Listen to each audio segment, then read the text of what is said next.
Hello प्यारे बच्चों, स्वागत है आप सभी के एक नई वीडियो में। आज की वीडियो में हम स्टार्ट कर रहे हैं कक्षा 9th की गणित को। कक्षा 9th की गणित उन सभी स्टूडेंट के लिए बहुत इंपॉर्टेंट है जो कि क्लास 8 के एग्ज़ाम को पास कर चुके हैं या आप पास करने वाले हैं, क्योंकि अभी से अगर आप इसकी तैयारी करते रहेंगे तो क्लास 9th में आप सभी 2 बार इसको पढ़ सकते हैं। एक बार अभी से पढ़ेंगे और एक बार लास्ट में रिविजन कर लेंगे करते हुए चलूंगा। वैसे आपका जो ये 9th क्लास का है, इसके सॉल्यूशंस रुकेंगे नहीं, डेली आपको इसके सॉल्यूशंस अब मिलने वाले हैं। तो इसी बात पर लाइक कर दीजिएगा और चैनल पर पहली बार आए हो तो नेक्स्ट वीडियो देखने के लिए सब्सक्राइब कर लीजिएगा।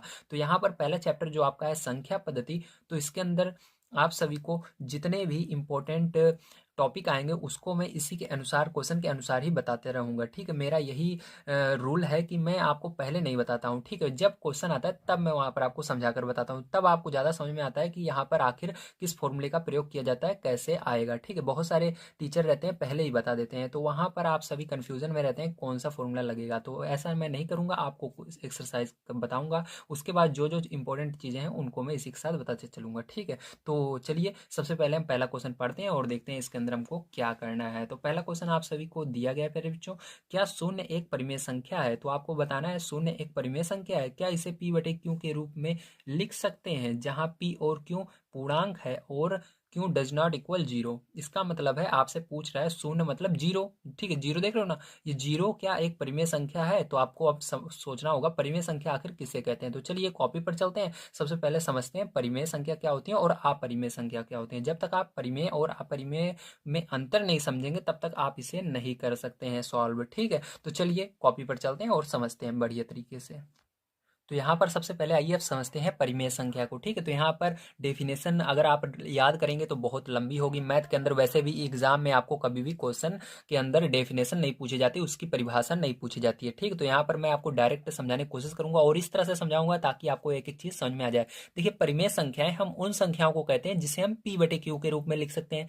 तो पी बटे क्यू क्या है, इसको आप दिमाग पर मल लीजिए। ठीक, बस इतना याद कर लीजिए, पी बटे क्यू। ठीक है, इसको मैं इस तरह से समझाऊंगा ताकि आपको आ जाए। तो पी बटे क्यू के रूप में लिख सकते हैं, जहां पर क्या, जहां पर ये नीचे जो है ये जीरो नहीं होना चाहिए। जी नीचे क्या है, क्यों है, तो क्यों कभी भी डज नॉट यानी इक्वल यानी बराबर होगा जीरो के, और इसके ऊपर लाइन कर देंगे मतलब ये बराबर नहीं होगा जीरो के। ठीक है, तो क्यों डज नॉट इक्वल जीरो मतलब ये क्यों जो है नीचे वाला कभी भी जीरो नहीं होना चाहिए। तो यहाँ पर देखिए एग्जाम्पल की मदद से आइए समझते हैं। जैसे कि हमको संख्या लेनी है, जैसे देखो पी बटे क्यू मतलब ये बटे में संख्याएं होनी चाहिए। ठीक है, आपको समझ में आ गया, पी बटे क्यू का मतलब क्या है, बटे में संख्याएं होनी चाहिए। जैसे 1/2 ये बटे में है और नीचे देखो हमारा जीरो नहीं आ रहा है, ऊपर कुछ भी रहे नीचे भी कुछ भी रहे, बस जीरो नहीं रहना चाहिए नीचे, बस। ठीक है, अब देखो दूसरा नंबर जैसे 3/4, तो इसके नीचे जीरो नहीं है। इसी तरह से 2, इसके नीचे जीरो नहीं है, तो ये भी परिमेय संख्या है, बस नीचे जीरो नहीं दिखना चाहिए। ठीक है, नीचे जीरो रहेगा तो वो परिमेय संख्या नहीं होगी।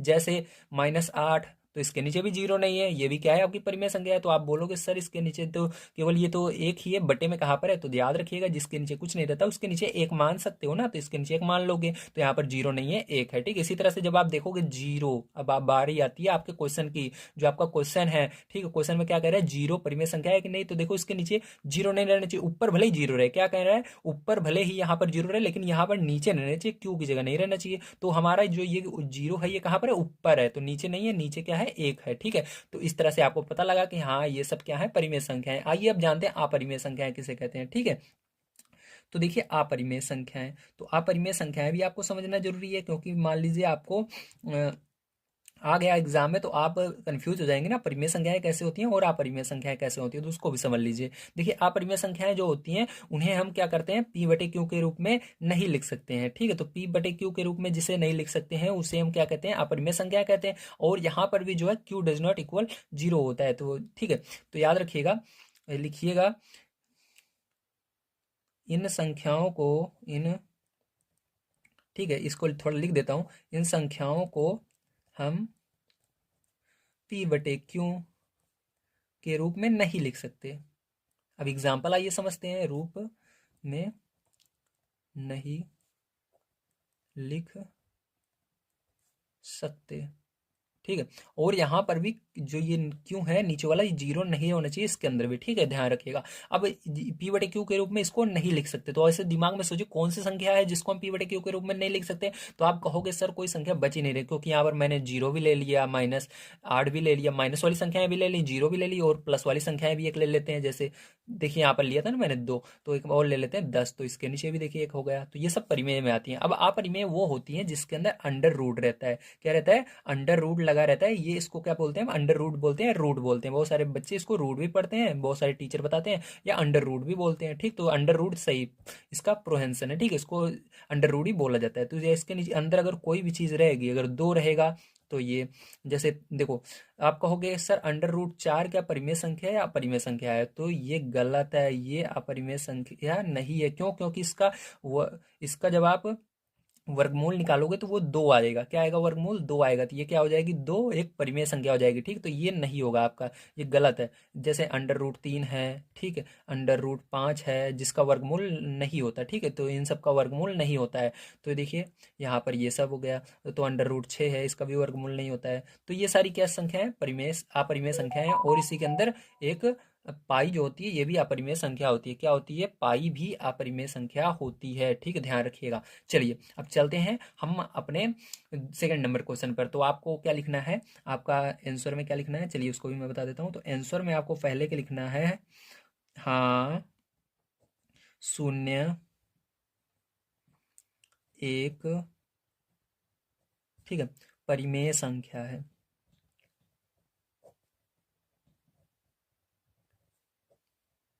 ठीक है, क्योंकि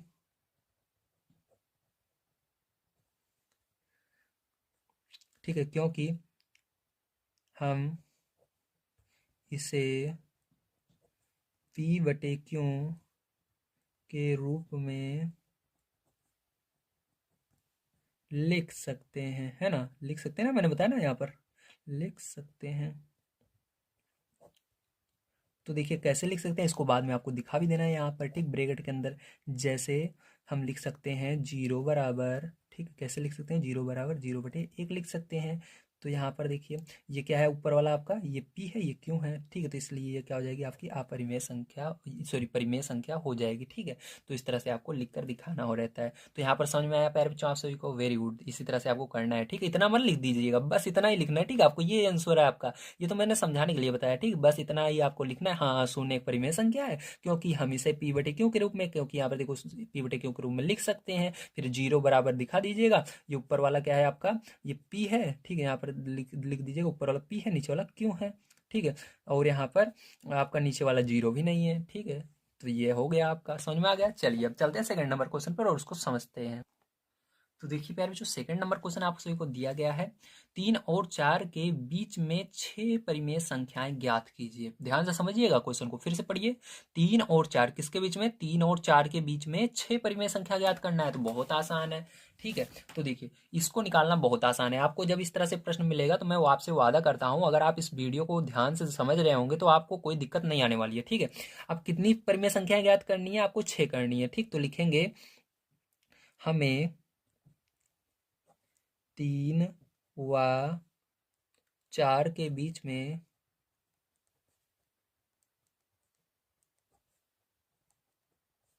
6 परिमेय संख्याएं ज्ञात करनी है। ठीक है, कितनी परिमेय संख्याएं? 6 परिमेय संख्याएं ज्ञात करनी है।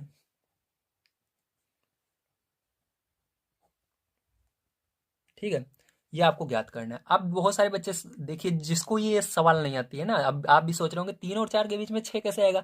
गिनती के अंदर 3 के बाद 4 आता है, 4 के बाद 5 आता है। अब सोच रहे होंगे ना आप ये कि 1 के बाद 2 आता है, उसी तरह 3 के बाद 4 आता है, बीच में कहाँ से संख्याएं आ जाएंगी? लेकिन आती हैं। ठीक है, अब ध्यान से समझिएगा कैसे निकाला जाएगा। अब आगे लिखिएगा इसलिए, क्या लिखिएगा? इसलिए ठीक है, आपको क्या करना है, कितनी परिमेय संख्या निकालनी है, जितनी कह रहा है वहां पर जाइए, 3 और 4 में मत जाइए, 6 परिमेय संख्या निकालनी है, कितनी, 6। तो आपको क्या करना है, 6 लिखना और उसके अंदर एक जोड़ देना। क्या करोगे, 6 लिखोगे और एक जोड़ दोगे। अगर आपको यहाँ पर 7 बोलता तो 7 लिखते, एक जोड़ना, हमेशा एक ही जोड़ना है, ठीक है। जितनी संख्या गए उसको लिखिएगा, उसके अंदर एक जोड़ दीजिएगा। अगर 10 संख्या गए तो 10 परिमेय संख्या गए 10 लिखिएगा, फिर एक जोड़िएगा। 11 गए तो 11 लिखिएगा, एक जोड़िएगा। तो हमको क्या कह रहा है, 6 कह रहा है, तो 6 में हमने एक जोड़ा। अब 6 में एक जोड़ा तो कितना निकला हमारा, जोड़ने पर 7 निकला। क्या निकला, 7 निकला, ठीक है। अब क्या करोगे, तो लिखना अब इस 3 और 4 को लिखना, ठीक है। 3 के अंदर भी 7 का गुणा कर देना ऊपर, और नीचे मैंने बताया है 3 के नीचे क्या रहता है, एक रहता है, तो एक लिखेगा, और इसके अंदर भी क्या करेंगे, 7 का गुणा बटे में कर देंगे, ठीक है। फिर बीच में वाह है तो वाह लगाइएगा, 4, फिर इसके नीचे भी एक रहता है, मैंने बताया आपको, फिर इसके अंदर भी इसी 7 से गुणा कर दीजिएगा। समझ गए कि नहीं। पहला नंबर क्या करना है आपको, 3/1 लिखना है, 3/1 लिखना है, फिर इस 7 से गुणा ऊपर नीचे, फिर 4/1 लिखना है, फिर ऊपर नीचे इसी 7 से जो हमने अभी जोड़ा है आया है उसी को गुणा करना है। तो अब जब गुणा करोगे तो कितना आएगा, देखिए 7×3 = 21 और 7×1 = 7, हुआ 4×7 = 28 बटे में 7×1 = 7। अब देखिए इसके बीच में परिमेय संख्या है, तो लिखेंगे परिमेय, लिख लो 6, अच्छा ठीक है, 6 लिख लो, ज्यादा सही रहेगा। 6 परिमेय संख्याएं बराबर, ठीक है। तो 6 परिमेय संख्याएं बराबर क्या आ जाएंगी, अब इसके बीच में क्या आएगा, इसको नहीं लेना, इसके आगे देखिए क्या आएगा, इसके आगे 22 आएगा। वेरी गुड, 22 बटे में 7 सबके नीचे लगाते चलना है, 22/7, फिर 23/7, ऐसे लाइन से चलते चाहिए। 23 के बाद 24/7, फिर 24 के बाद 25/7, 25 के बाद 26, 26/7, 26 के बाद 27/7। अब देखो 28 लिखा हुआ है तो 28 नहीं लिखना है, जो लिखा रहता है उसको नहीं लिखना है, इसके बीच की लेना है ना। तो अब गिनिए, देखिए कितनी संख्या है भाई, 1 2 3 4 5 6, वाह 6 संख्या हमारी निकल आई, ठीक है। तो इस तरह से आपको करना था, तो यही क्या हो जाएगा पेरेंट्स, जो आपका आंसर भी हो जाएगा। बताइए समझ में आएगा नहीं, वेरी गुड। इसी बात पर लाइक हो जाना चाहिए, ठीक है। तो चलिए अब चलते हैं पेरेंट्स हम अपने तीसरे नंबर क्वेश्चन पर और उसको सॉल्व कर लेते हैं। तो देखिए प्यारे, जो आप सभी का तीसरा नंबर क्वेश्चन दिया गया है, 3/5 और 4/5 के बीच 5 परिमेय संख्याएं ज्ञात कीजिए। क्या करना है आपको, 3/5 और 4/5 के बीच में कितनी संख्याएं ज्ञात करना है, 5 परिमेय संख्याएं। तो फिर से आपको बिल्कुल उसी तरह लिखना है, तो यहाँ पर मैंने लिख लिया है, क्या लिखना है, हमें 3/5 और 4/5 के बीच में कितनी परिमेय संख्याएं ज्ञात करनी है, वेरी गुड, 5 परिमेय संख्याएं ज्ञात करनी है। इसीलिए हम क्या करेंगे, पहले 5 परिमेय संख्याएं ज्ञात करनी है, तो उसी 5 को लिखेंगे और उसके अंदर क्या करेंगे, एक जोड़ेंगे। तो जोड़ने पर जो आएगा उसी का क्या करना है, इन दोनों में गुणा करना है, ऊपर नीचे जोड़ने पर 6 आया। अब इन दोनों को लिखेंगे, तो 3/5 मैंने लिखा, और इसके ऊपर नीचे देखिए यहाँ पर एक लगाने की जरूरत नहीं है, क्योंकि नीचे 5 पहले से लिखा हुआ है, ठीक है। जब नीचे कुछ ना लिखा रहे तो वहां पर एक लगा दिया कीजिए, ठीक है। चलिए अब देखिए यहाँ पर क्या करेंगे, 6 का गुणा ऊपर नीचे कर देंगे, 6 का गुणा ऊपर नीचे कर दिया और लगाएंगे। अब इसके अंदर क्या करेंगे, इसके अंदर भी 4/5 लिखेंगे, है ना। अब इसके अंदर भी ऊपर नीचे 6 का गुणा कर देंगे। तो यहाँ पर देखिए गुणा करते हैं तो 6×3 = 18 हो जाएगा, और यहाँ पर 6×5 = 30 हो जाएगा, ठीक है। और यहाँ पर लिखेंगे, उसके बाद क्या करेंगे, यहाँ पर देखिए 6×4 = 24 हो जाएगा, और 6×5 = 30 हो जाएगा, ठीक है। अब आपको इसके बीच की परिमेय संख्या निकालनी है, तो यहाँ पर लिख देना 5 परिमेय संख्याएं होंगी, या बीच की 5 परिमेय संख्याएं होंगी, ठीक है। तो परिमेय संख्याएं, ठीक है, बीच की 5 परिमेय संख्याएं कौन कौन सी होंगी आपकी, तो इसके बीच में देखिए क्या आएगा, 18 के आगे 19 आता है, फिर क्या आता है 20 आता है, फिर क्या आता है 21 आता है, फिर क्या आता है 22 आता है, फिर क्या आता है 23 आता है, लेकिन 24 नहीं लिखना है। अब सबके नीचे 30 भी लगा देना है, तो 30 30 30, ठीक है, 30 और 30। तो समझ में आ गया, वेरी गुड। अब देखिए 5 परिमेय संख्याएं नहीं, गिन लीजिए, 1 2 3 4 5, हाँ ये तो 5 है, तो यही क्या हो जाएगा, आंसर हो जाएगा, ठीक है, ध्यान रखिएगा। तो यहाँ पर प्यारे बच्चों हमने समझा 3 तक के क्वेश्चन को। एक लास्ट क्वेश्चन आपका 4 नंबर का बचता है, जो कि बहुत इंपॉर्टेंट है, इसको समझना बेहद जरूरी है। तो आइए इसको पढ़ते हैं और इसको समझते हैं, ठीक है, बढ़िया तरीके से हम।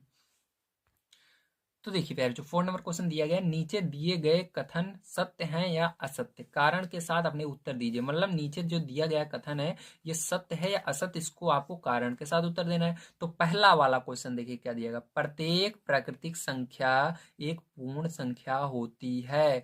तो इसका मतलब क्या है, ध्यान से समझिए। मतलब ये जो आगे वाली संख्या है ये क्या सभी की सभी इस पीछे वाली संख्या जो बताई गई उसमें आता है, मतलब प्राकृतिक संख्या पूर्ण संख्या के अंदर आती है। तो सबसे पहले आपको समझना होगा प्राकृतिक संख्या किसे कहते हैं और पूर्ण संख्या किसे कहते हैं। ठीक है, तो चलिए कॉपी पर चलते हैं और इसको प्राकृतिक और पूर्ण संख्या को समझते हैं और देखते हैं पहली वाली क्या दूसरे वाले में आती है। तो पहला नंबर देखिए आपका क्या है, प्राकृतिक संख्या। ठीक है, तो प्राकृतिक संख्या, तो प्राकृतिक संख्या जो होती है प्यारे जो कहाँ से शुरू होती है, बिल्कुल सही, एक से स्टार्ट होती है। ठीक है, एक दो तीन चार इस तरह से प्राकृतिक संख्या चलती जाती है और कभी भी खत्म नहीं होती। आप बूढ़े हो जाओगे गिनते गिनते, लेकिन ये खत्म नहीं होगी। ठीक है, समझ गए, ये हो गई प्राकृतिक संख्या। अब दूसरा है इसके अंदर पूर्ण संख्या। ठीक, क्या है, पूर्ण संख्या। तो पूर्ण संख्या जो होती है प्यारे जो इसको ध्यान से समझिए। ठीक है, तो पूर्ण संख्या, जो पूर्ण संख्या होती है प्यार जो ये कहाँ से शुरू होती है, ये आपकी जीरो से शुरू होती है। कहाँ से शुरू होती है, जीरो से, फिर एक दो तीन चार। ठीक है, ध्यान रखिएगा पूर्ण संख्या कहाँ शुरू होती है, जीरो से। अब देखो ये भी आप गिनते जाओगे बूढ़े हो जाओगे, लेकिन ये कभी खत्म नहीं होने वाले। ठीक है, समझ गए। चलिए अब देखिए इसके अंदर क्या करना है, आपको देखना है ये जो पहला बोला गया है ये क्या सब के सब इसके अंदर आ रही है। तो देखो एक दो तीन चार, हाँ एक दो तीन चार आ रहा है, तो ये इसके अंदर जाए जो रहे, इससे मतलब नहीं है हमको। ठीक, नीचे वाले में जीरो है, इसके अंदर नहीं है, इससे मतलब नहीं है। बस ऊपर जो चीज लिखी है पूरी की पूरी इसके अंदर रहनी चाहिए। उसके अलावा इसमें कुछ और भी रहे तो नीचे वाले में उससे हमको मतलब नहीं रहता है, बस ऊपर वाली इसके अंदर रहनी चाहिए। ठीक है, तो चलिए देखिए एक दो तीन चार और ये कभी समाप्त नहीं होती, एक दो तीन चार ये कभी समाप्त नहीं होती, मतलब ये या ऊपर वाली पूरी की पूरी इसके अंदर आ रही है। तो इसका मतलब ये क्या होगा, सत्य होगा। ठीक है, क्या होगा, सत्य होगा। ठीक है, ध्यान से समझ लीजिएगा। ठीक है, तो ये क्या होगा आपका पहला सत्य होगा। आप सेकंड वाला देखिए, सेकंड नंबर सत्य है असत्य, उसको आइए समझते हैं। अब देखिए सेकंड नंबर पहले क्या है, प्रत्येक पूर्णांक एक पूर्ण संख्या होती है। तो मतलब आपको पूर्णांक देखना है, क्या पूर्णांक जो है ये दूसरे वाले पूर्ण संख्या में आता है। तो आपको पूर्ण संख्या तो पता लग गया, लेकिन पूर्णांक नहीं पता। तो चलिए पूर्णांक भी हम जानते हैं क्या होता है। ठीक है, तो यहाँ पर देखिए पूर्णांक, तो जो प्यारे बच्चों पूर्णांक होता है वो आपका कहाँ से स्टार्ट होता है, जी हाँ वो आपकी प्लस वाली संख्याएं और जीरो और माइनस वाली संख्याओं को मिलकर पूर्णांक बनता है। तो यहाँ पर देखिए ये इधर भी माइनस की तरफ जाए जितना चलेगा ये कभी खत्म नहीं होगा। आप माइनस की तरफ गिनते जाओगे, माइनस एक, माइनस दो, माइनस तीन, माइनस चार, माइनस पाँच, इस तरह से माइनस हजार, minus 10 lakh, minus 10 crore, minus ऐसे ऐसे गिनते जाओगे कभी खत्म नहीं होगा। ठीक है, तो ये माइनस वाली संख्या रहती है इसके अंदर, ये भी कभी इस तरह से चलती जाती है, कभी खत्म नहीं होती। और इसके अंदर जीरो भी रहता है और ये प्लस की तरफ भी चलती जाती है, मतलब ये दोनों साइड चलती है। ठीक है, आगे पीछे दोनों साइड चलती है, माइनस वाली संख्याएं लेती हैं और प्लस वाली संख्याएं भी लेती है और जीरो को भी लेती है। समझ गए, तो ये होता है पूर्णांक। और पूर्ण संख्या तो मैंने आपको बता दिया, तो फिर से बता देता हूँ। पूर्ण संख्या, तो पूर्ण संख्या देखो हमारी होती है ये जीरो। ठीक है, जीरो एक दो तीन चार इस तरह से पांच ऐसे चलती जाती है गिनती, तो आपको आता है ये कभी कभी खत्म नहीं होती। तो अब देखो क्या ऊपर वाली सभी की सभी जो दिख रही हैं आपको इसके अंदर आ रही हैं, नहीं आ रही हैं, क्योंकि इसके अंदर बस जीरो तक ही तो यहाँ से लेकर इसके अंदर आ रहा है, इधर ये सब तो है नहीं। अगर इसके अंदर एक अक्षर भी गायब रहेगा, ध्यान से समझिएगा, अगर एक अक्षर भी गायब रहता है इसके ऊपर वाली में से, इसके अंदर नहीं है तो वो गलत हो जाता है। तो इसके अंदर तो पूरा का पूरा इस तरफ का सपाचट है माइनस एक से लेकर के ना, तो ये क्या हो गया, असत्य हो गया। समझ गए क्यों असत्य हुआ, वेरी गुड। तो इसके अंदर ये नहीं है माइनस वाली संख्या इस नीचे वाली पूर्ण संख्या में, इसलिए ये असत्य हुआ। ठीक है, चलिए अब देखते हैं तीसरा नंबर। ठीक है, तीसरा नंबर क्वेश्चन कैसे किया जाएगा। तो तीसरा नंबर क्वेश्चन ध्यान से समझ लीजिएगा। अब इसके अंदर कह रहा है प्रत्येक परिमेय संख्या एक पूर्ण संख्या होती है। तो अब आपको परिमेय संख्या को देखना है, क्या ये पूर्ण पूर्ण संख्या में आती है। तो चलिए समझते हैं। तो परिमेय संख्या, तो देखिए अभी मैंने आपको पहले ही बता दिया था परिमेय संख्या, लेकिन फिर से यहाँ पर हम समझेंगे। ठीक है, तो परिमेय संख्या, ठीक है, परिमेय संख्या क्या होती है, जिसे हम p बटे क्यू के रूप में लिखते हैं। और यहाँ पर क्यू कभी भी जीरो नहीं होना चाहिए, मैंने बताया था ना। तो इसके अंदर कौन कौन संख्याएं आएंगी, तो इसके अंदर आपकी संख्याएं आएंगी। ठीक है, एक आ जाएगा, दो आ जाएगा, जीरो भी आएगा, माइनस वाली भी संख्याएं आएंगी, -1, -100, ये सभी। और इस तरह से भी संख्याएं आएंगी, 5/3, 4/9। ठीक इस तरह से भी आएंगी। और इसके अंदर -5/4, 7 इस तरह से भी संख्याएं आएंगी। तो अब देखो ये हुआ। अब इसके आगे दिया गया था पूर्ण संख्या, प्रत्येक परिमेय संख्या पूर्ण संख्या होती है। तो पूर्ण संख्या देखिए, तो पूर्ण संख्या, ठीक है, तो पूर्ण संख्या आप समझते हैं। तो फिर से पूर्ण संख्या आ गई, तो पूर्ण संख्या देखो यही वाली है। तो इसको लिख लेते हैं 0 1 2 3 4 5। तो बताइए, वेरी गुड, आप समझ चुके होंगे ये आपका क्या है, असत्य है। ठीक, क्यों? क्योंकि इसके अंदर देखो, यहाँ पर ये माइनस वाली संख्या इसके अंदर नहीं है, ना इस तरफ बटे वाली संख्या है नीचे वाले में है। तो ये डायरेक्ट ये असत्य हो गया। ठीक, तो यहाँ पर ये बटे वाली संख्या इसके अंदर आ नहीं सकती, क्योंकि इसके अंदर नहीं है बटे वाली संख्या। तो 5/3 कहीं पर इसके अंदर आएगा? नहीं आएगा। ठीक, क्योंकि इसके अंदर गिनतियां ही आएंगी बस, 0 1 2 3 इस तरह से। तो ये क्या हो जाएगा प्यारे बच्चों, आपका असत्य हो जाएगा। ठीक है, तो इस तरह से प्यारे बच्चों आपको इस तरह से एग्जाम में करना है। आपको कोई सा भी इस तरह क्वेश्चन मिले, बस आपको पहले वाले देखना है, पहले वाले क्या सभी इसके अंदर नीचे वाले में आ रहे हैं। हाँ, अगर आ रहे हैं, जैसे इसमें देखिए 1 से लेकर 4 के आगे सभी इसके अंदर नीचे वाले में आ रहे थे। ठीक है, दिख रहा है ना, 1 से लेकर आगे सब आ रहे हैं, तो ये सत्य होता है। अगर ऊपर वाले में कोई भी चीज है जो नीचे वाले में नहीं आ रही है, तो वो असत्य होगा डायरेक्ट। ठीक है, तो प्यारे बच्चों यहाँ पर हमारा एक्सरसाइज 1.1 पूरा खत्म होता है। उम्मीद है आप सभी को सारी चीजें समझ में आ गई होंगी। मैंने आपको कोशिश की है बढ़िया से बढ़िया तरीके से समझाने की। अगर वीडियो पसंद आया हो तो लाइक कीजिएगा, चैनल पर पहली बार आए हो सब्सक्राइब कर लीजिएगा अगला वीडियो देखने के लिए।